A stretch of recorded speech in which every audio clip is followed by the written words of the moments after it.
Hello, everyone. One of the stories shared today by pretty much all of the sources covering the war in Ukraine is this tragedy. We don't know the details yet, is all I can tell you, because I'm sure there's going to be a lot of speculation.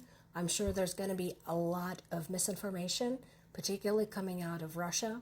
So, those of you who care, all I can tell you is be patient and just wait for additional info to become available.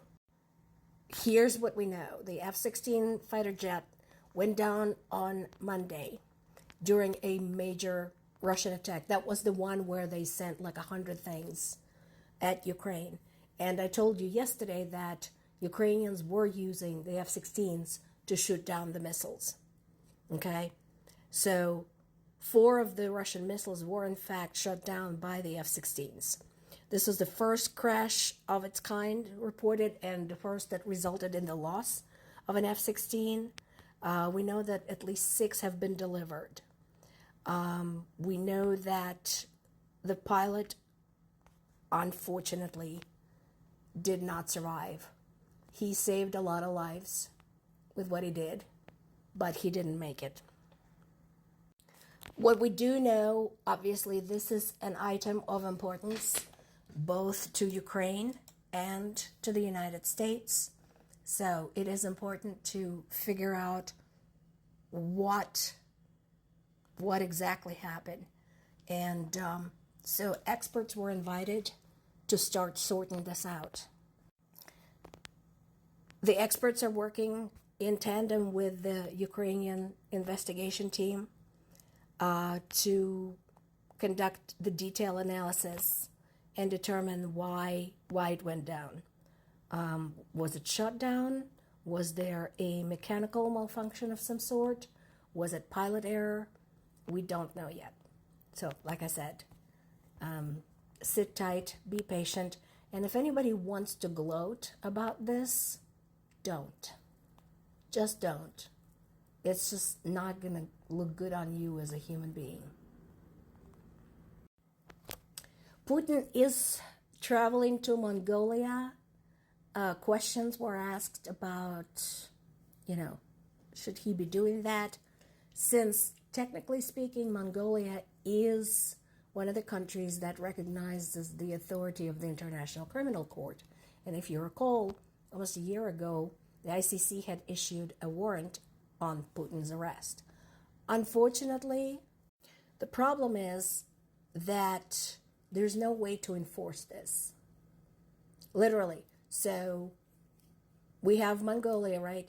If Putin shows up in Mongolia and they fail to arrest him, nothing will happen to them. There's no repercussions. And that, I think, goes back to some of the other situations where we have a lack of consequences, and we should have consequences. In, ordinary life, there is such a thing as aiding and abetting a criminal. If we have a mass murderer on the loose, anyone who sees that person and fails to report their location to the police, refuses to help the investigation, will be a suspect, in the aiding and abetting situation. They could potentially press charges.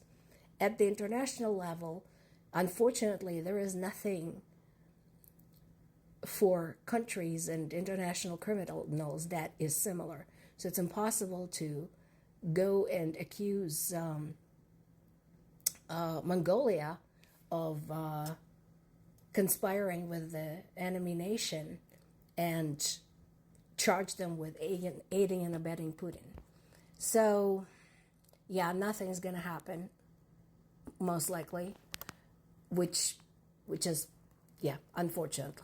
The sooner this piece of shit is behind bars, the better. And I do realize that this might never happen. The Kursk operation continues to figure prominently in the coverage of the war in Ukraine. And these kinds of articles have to be driving Russians nuts. Because, like all bullies, They hate to appear weak, incompetent, ridiculous, etc. And so far, when it comes to Ukraine's Kursk attack, they look all of those things. We talked about the reasons for failed response many times.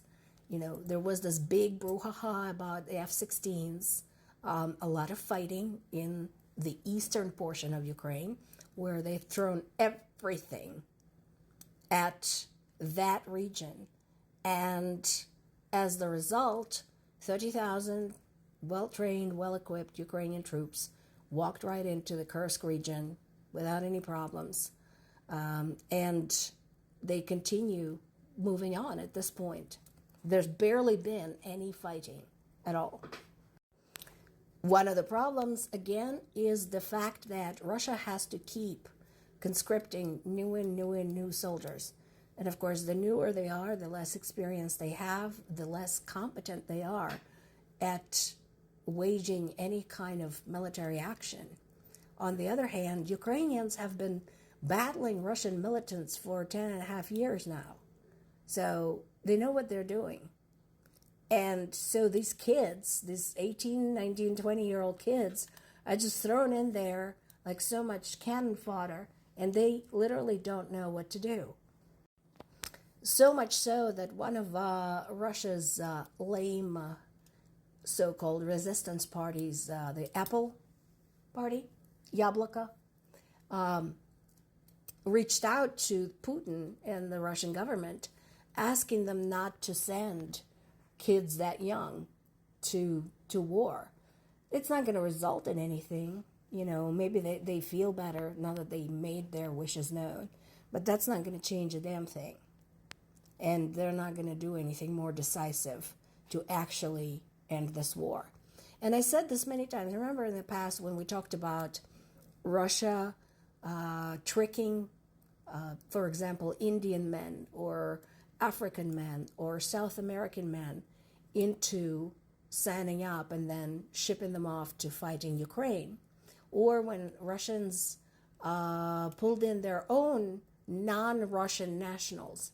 I told you, they don't care how many lives are lost as long as it doesn't pertain personally to them.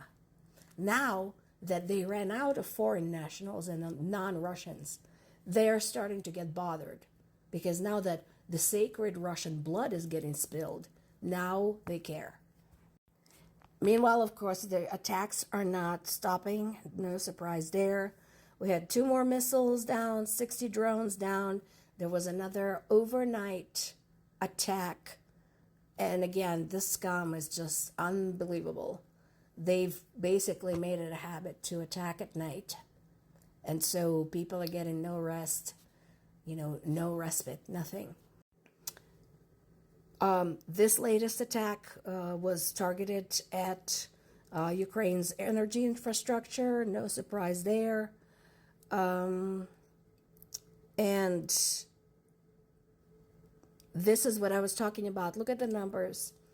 When I said, when you think this is terrible, consider how much worse it could be had Ukrainian air defenses not been holding as well as they are. So we had 74 drones, yes? And they managed to shoot down 60.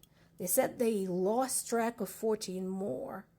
They likely fell somewhere inside Ukrainian territory. But just think about how much worse it would have been had it been all 74 and not just 14. Big difference. So when you think about these numbers and when you think about all of the requests Ukraine had made for additional air defenses, this is why. This is the result they're hoping for. They want to make it 100%.